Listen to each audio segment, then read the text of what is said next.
আরেকটি জরুরি কথা বলে দিই, সেটা হচ্ছে এই যে রমজান মাসে তারাবি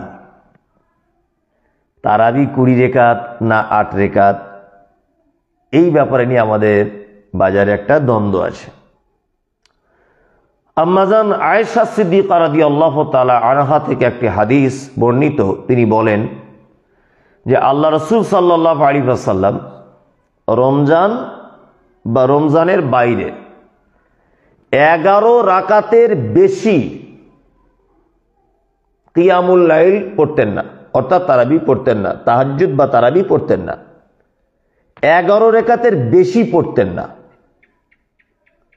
এখানে একটা জিনিস মাথায় রাখতে হবে, লা ইয়াজিদু, হাদিসের শব্দ এসেছে আল্লাহ রাসূল সাল্লাল্লাহু আলাইহি ওয়াসাল্লাম 11 রাকাতের বেশি পড়তেন না। আম্মাজান আয়েশা সিদ্দিকা রাদিয়াল্লাহু তাআলা আনহা তিনি যদি বলতেন যে আল্লাহ রাসূল 11 রাকাতের কম পড়তেন না, হাদিসটি ভালো করে বুঝুন।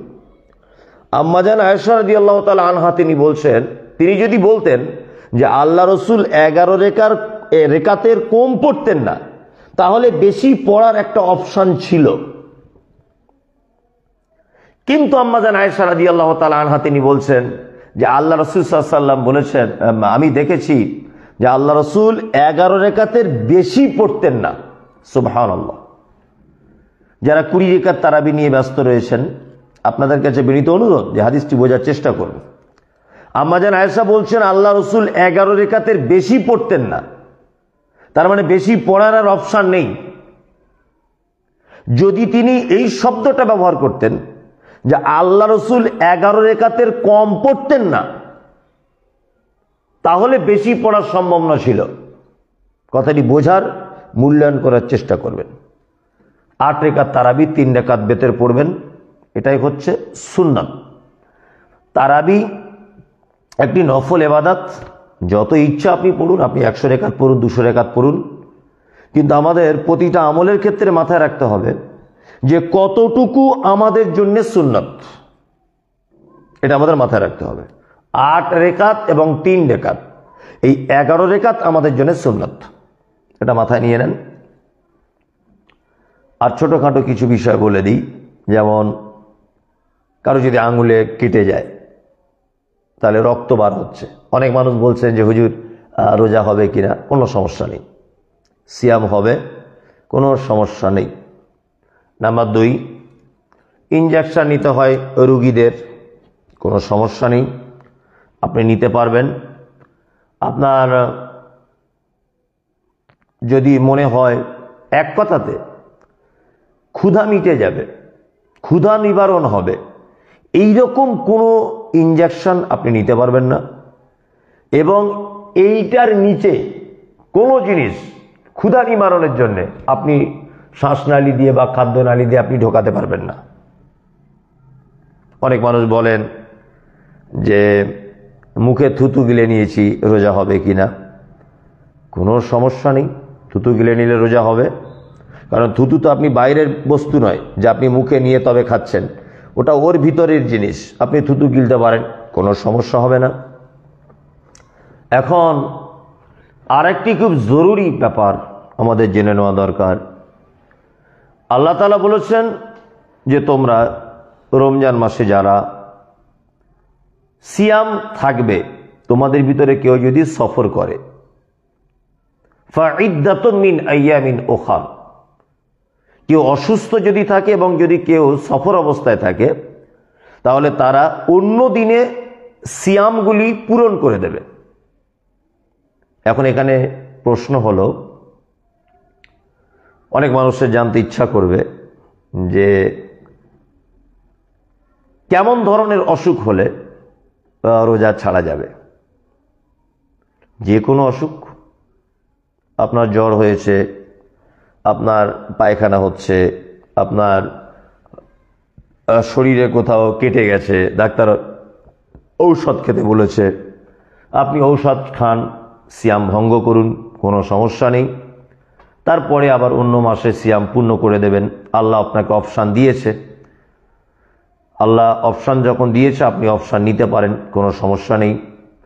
আর যারা চিররোগী, আর কখনোই ডাক্তার বলেছে ভালো হবে না, চিররোগী যারা, আর কোনো দিন ভালো হওয়ার সম্ভাবনা নেই, এই রকম রুগী যদি হয় তাহলে 1 মাসের ফিদিয়া দিতে হবে। ফিদিয়াতুন তাআমুন মিসকিন, আল্লাহ তাআলা বলেছেন মিসকিনদেরকে তোমরা ফিদিয়া দাও, অর্থাৎ ওই 1.5 কেজি করে খাদ্যদ্রব্য, সে 1.5 কেজি করে চাউল হতে পারে, 1.5 কেজি যে কোনো খাদ্যদ্রব্য হিসাব করে মিসকিনদেরকে দিয়ে দেবেন, কোনো সমস্যা নেই। 1 মাসে যা খাদ্যটা লাগে পরিমাণে যদি দেন তাহলে 1.5 কেজি মাপে দেবেন।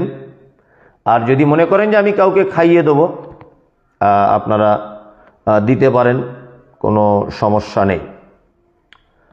আর আরেকটি কথা এখানে বলে রাখছি, সেটা হচ্ছে এই এমন মানুষ রয়েছেন যারা প্রতিনিয়ত ঔষধ সেবন করেন, ঔষধ, আর এই ঔষধ না খেলে তার শারীরিক অসুস্থতা আরও বেড়ে যেতে পারে।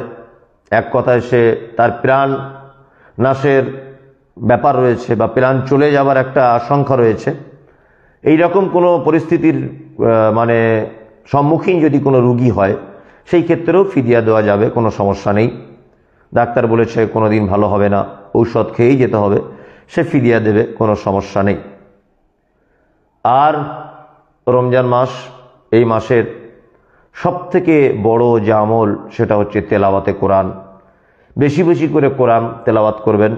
অবশ্যই কোরআন তেলাওয়াতের থেকে বড় কোনো ইবাদত রমজান মাসে আর আছে বলে মনে হয় না। আমি ওই উদ্দেশ্য করে আরও বেশি আমাদের মাদ্রাসা খোলা থাকবে আলহামদুলিল্লাহ।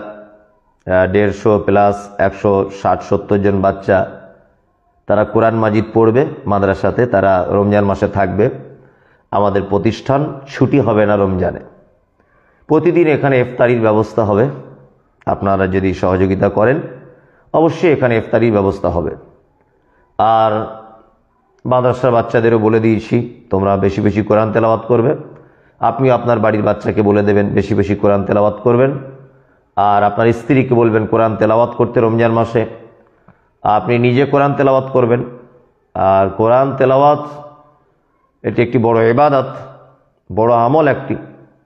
আল্লাহ তুমি আমাদের সকলকেই রমজান মাসের প্রস্তুতি নেওয়ার তৌফিক দান করো, এবং রমজানে যারা রমজানের জন্য প্রস্তুতি নিচ্ছেন আল্লাহ আমাদের সিয়ামকে কবুল করবে নিশ্চয়ই, আমিন। আর আমার বাম দিকে বসে আছেন আমার মাদ্রাসার একজন শিক্ষক ভাই জাবেদ হোসেন রিয়াজি, আপনারা সকলেই জানেন, চেনেন। ওনাকে শিক্ষক হিসাবে নির্বাচন করা হয়েছে আমাদের প্রতিষ্ঠানে।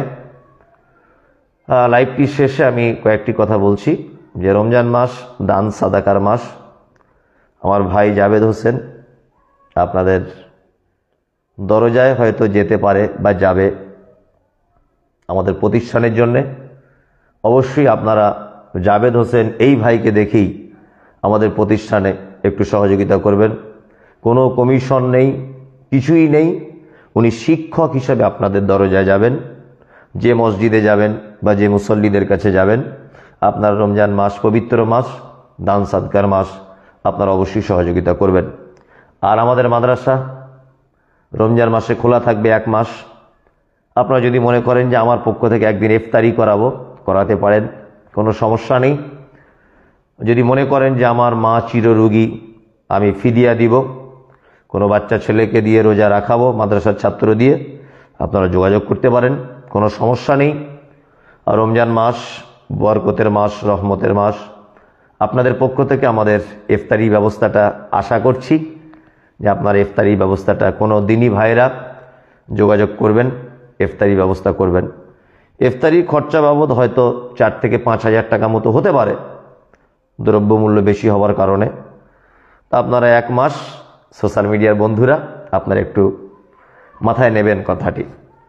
আপনারা মূল্যবান সময় নষ্ট করলাম, আপনারা আল্লাহ সুবহানাহু ওয়া তাআলা আপনাদের হায়াতে তাইয়্যিবা দান করুক। সুবহানাকাল্লাহুম্মা ওয়া বিহামদিকা আশহাদু আল্লা ইলাহা ইল্লা আনতা আস্তাগফিরুকা ওয়া আতুবু ইলাইক।